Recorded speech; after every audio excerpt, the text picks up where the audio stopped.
طرف سے تو کوئی بات نہیں کر رہا. آپ سوچیں ساری باتوں پہ. مدینے میں جب حضور صلی اللہ علیہ وسلم تشریف لائے تو یہودیوں کے قبیلے تھے 3: بنو نذیر، بنو قینقاع اور بنو قریظہ. اور مطلب یہ ہے کہ انہوں نے نہیں مانا. تاریخ اٹھا کے دیکھ لیں. پہلے قبیلے کو حضور نے دیس نکالا کیا، دوسرے کو دیس نکالا کیا، مدینے سے نکال دیا. پھر تیسرا جو تھا ان کے سارے جنگی مرد، انہوں نے رسول کے ہاتھوں مرنا قبول کر لیا لیکن ایمان نہیں لائے حضور. اعوذ باللہ من الشیطان الرجیم. بسم اللہ الرحمن الرحیم. اللہم صلی علی سیدنا محمد معدن الجود والکرم وآلہ وسلم. سامعین و ناظرین اکرام، السلام علیکم ورحمۃ اللہ وبرکاتہ. آج کا ہمارا موضوع یہ ہے کہ زندگی میں آخرت کو یاد کیسے رکھیں. دیکھیں، اس میں یہ کوئی مشکل بات نہیں ہے. اصل میں یہ ہے کہ زندگی کی حقیقت اگر ہمیں پتہ چل جائے نا تو پھر مسئلہ جو ہے وہ ٹھیک رہتا ہے.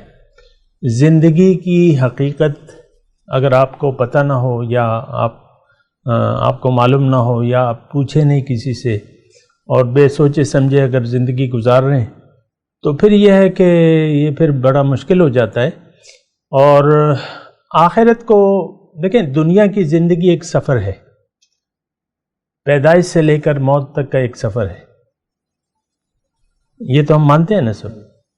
بچہ جب پیدا ہوتا ہے اور جب بوڑھا ہوتا ہے تو یہ ایک سفر گزار کے، جسم کا بھی جسمانی سفر بھی ہے اور پھر یہ سفر ہے ایک تو یہ بات ذرا ذہن نشین کرنی چاہیے کہ دنیا ہماری منزل نہیں ہے،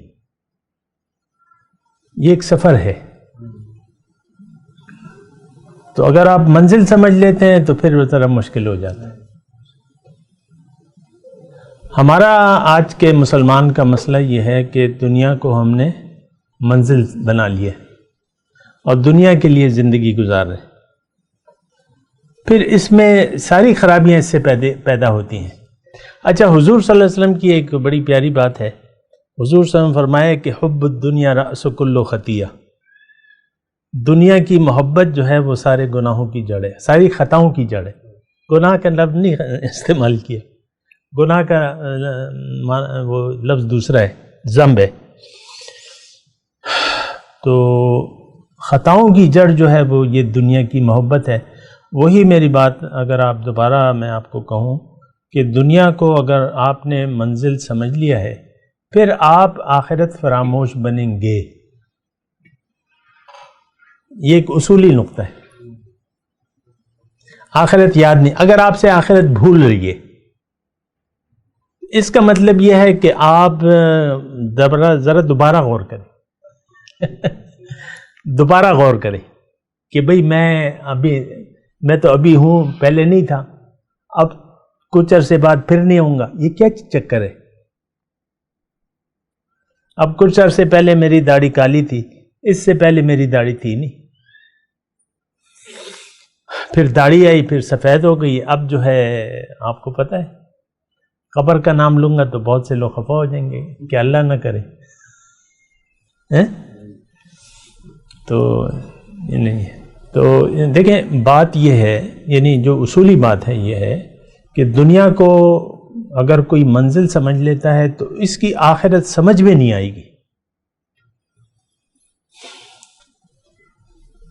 ایک بات ہوتی ہے نا، ایک سمجھ میں آنا نہیں، بھئی یہ بات میری سمجھ میں نہیں آ رہی.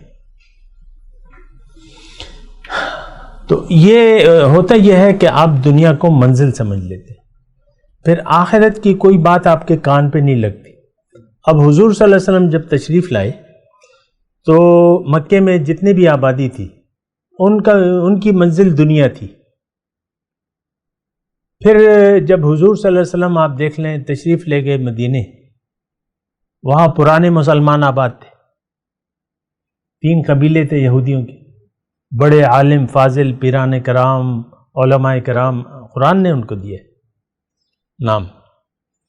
ایسے لوگ موجود تھے لیکن آخرت فراموش تھے. وہ اور منزل ان کی دنیا تھی. جو مدینے میں یہود تھے، آپ اپنی تاریخ پہ تو غور کریں نا. آخر یہ تو آپ سوچیں نا کہ انہوں نے پہچان لیا اپنے رسول کو، پھر بھی ان سے لڑے. ہم بھی لڑائی کر رہے ہیں اپنے رسول سے، ایسی تو کوئی فرق نہیں ہے. مدینے کے یہودیوں میں ہم میں فرق کیا ہے؟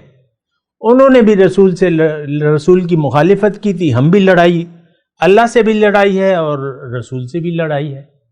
یہ تو قرآن کے الفاظ ہیں. اللہ کا حکم اگر کوئی نہیں مانتا تو وہ اللہ سے لڑائی کر رہا ہے. لڑائی جنگ کی حالت میں ہے، حالت جنگ میں. تو میں آپ کو یہی کہہ رہا تھا، دیکھیں میں اپنی طرف سے تو کوئی بات نہیں کر رہا. آپ سوچیں ساری باتوں پہ. مدینے میں جب حضور صلی اللہ علیہ وسلم تشریف لائے تو یہودیوں کے قبیلے تھے 3، بنو نذیر، بنو قینقاع اور بنو قریظہ. اور مطلب یہ ہے کہ انہوں نے نہیں مانا.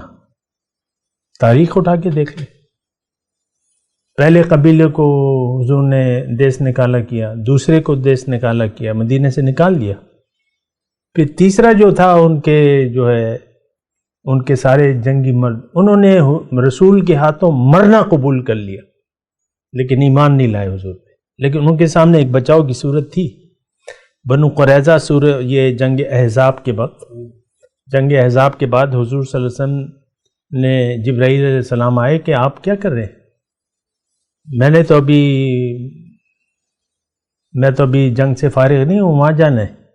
جبرائیل علیہ السلام آئے بنو قریظہ کے پاس، پھر حضور نے اعلان کرایا، وہ سب چلے. پھر تو اب یہ ہے نا کہ اچھا، پھر میں صرف یہ بات کر رہا ہوں کہ جب وہ ان کا محاصرہ حضور نے کر لیا، پہلے تو انہوں نے اکڑ دکھائی تھوڑی سی، لیکن محاصرہ کر لیا. پھر یہ ہے کہ وہ تفصیل میں نہیں جاتا. پھر ایک ان کو اپنی مطلب شکست نظر آنے لگی، تو ان کے قبیلے کے ایک بزرگ نے ان کو مشورہ دیا کہ بھئی تم ایسا کرو کہ تم اسلام قبول کر لو، تمہاری مال و جان محفوظ ہو جائیں گے. اپنی موت ان کو نظر آ رہی تھی. پھر ان کے بزرگ نے ایک مشورہ دیا، تاریخ آپ اٹھا کے دیکھیں، کہ تم لوگ مسلمان ہو جاؤ. پھر دوسرا انہوں نے کہا کہ بھئی تم اپنے بیوی بچوں کو قتل کر دو اور پھر میدان جنگ میں نکلو.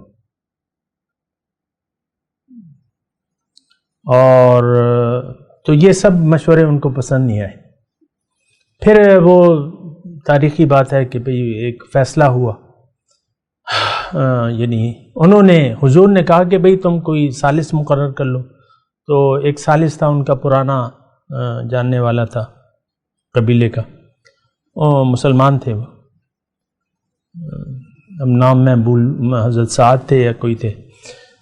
انہوں نے پھر فیصلہ کیا کہ ان کے جنگی مردوں کو آپ قتل کر دیں، بیوی بچوں کو رہنے دیں اور بچوں کو رہنے دیں. تو میں آپ سے کہہ رہا ہوں کہ انہوں نے رسول جنہوں نے پہچان لیا تھا ان کے ہاتھوں مرنا قبول کر لیا لیکن ایمان نہیں لائے. آج بھی یہ کیفیت ہے. دنیا کی محبت میں ہم جان دینے کے لیے تیار ہیں، آخرت اور رسول اور اللہ پر ایمان لانے کے لیے تیار نہیں. آج کا مسلمان مرتے مر جاتے ہیں، سمجھ میں نہیں آتی بات.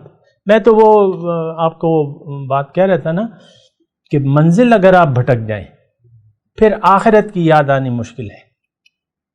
پھر آپ دنیا ہی کی یاد میں آپ یاد کریں گے، وہ بھولتی رہے گی، یاد کریں گے بھول جائے گی، کیونکہ آپ کا سبق، آپ کی منزل بدلی نہیں ہے، آپ سیدھے راستے پر نہیں ہیں. یہ میں کلیئر بات کر رہا ہوں. اور میں آپ کو ایک بات بھی کہوں، مثال کے طور پہ گرمی کا موسم ہے، یہاں ایک فیملی ہے، گاڑی بھی ہے، یہ ہے وہ ہے، تو سخت گرمی ہے، پروگرام بنتا ہے کالام کا، مردان سے کالام کا 4-5 گھنٹے کا سفر ہے، جو بھی ہے. آپ مجھے یہ بتائیں کہ 4-5 گھنٹے جو سفر کریں گے وہ لوگ، تو کبھی کالام کا خیال ان کے دل سے نکلے گا جب حالت سفر میں ہوں گے؟ میرا ایک وہ تھا، نواسا تھا، عبد الرحیم نام ہے اس کا. ایبٹ آباد میں ہم جا رہے تھے، تو اس نے پوچھا کہاں جا رہے ہیں؟ میں نے کہا ایبٹ آباد۔ وہ گاڑی میں بیٹھے ہوئے تھے، تو بس ابھی مردان سے نکلے تھے، اس نے ایک رٹ شروع کر دی، کبھی آئے گا ایبٹ آباد؟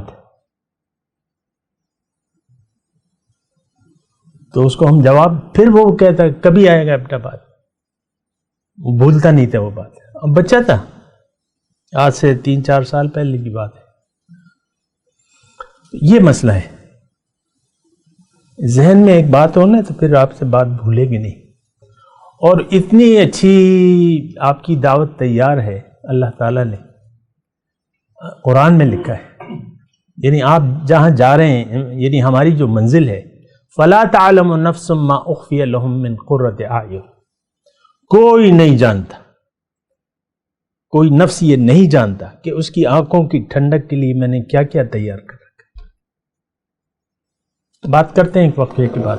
وآخر دعوانا الحمد للہ رب العالمین۔ مولاي صل وسلم دائما ابدا على حبيبك خير الخلق كلهم